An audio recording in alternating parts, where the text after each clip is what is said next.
पास गे हमरो लेवे दे तनी लाभ के हसास गे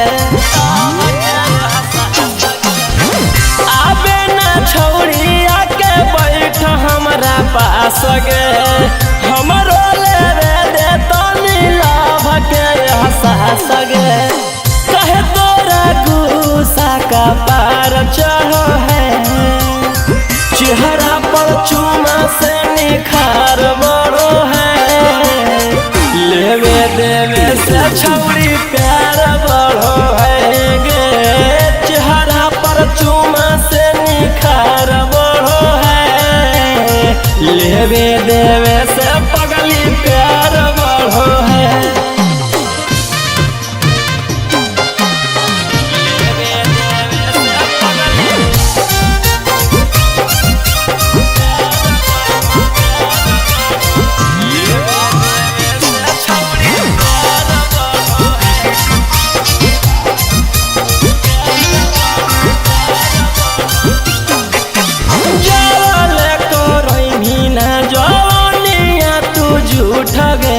मानव नहीं प्यार खाली करो हकी झूठ गे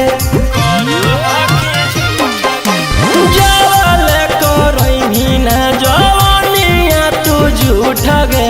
मानव नहीं प्यार खाली करो हकी झूठ गे उठवा से छौड़ी जब उठलारो है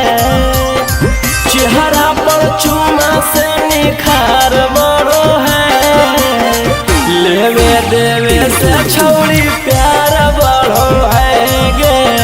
चेहरा पर चूमा से निखार बड़ो है लेवे देवे से पगली प्यार बड़ो है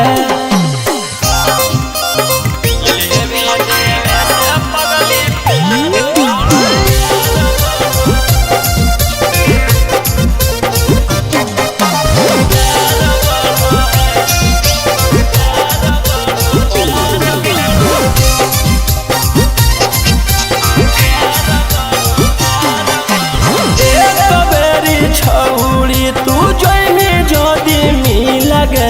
फूलावा के जोई सोन बदनिया जोई तो खिल गे एक बेरी छौड़ी तू जोइनी जोदी मिल गे फूलावा के जोई सोन बदनिया जोई तो खिल गे राजा रौशन रोही नहीं बीमारी धरो है चेहरा पर चूमा से निखार बड़ो है लेवे देवे से छौड़ी प्यार बड़ो है गे चेहरा पर चूमा से निखार बड़ो है लेवे दे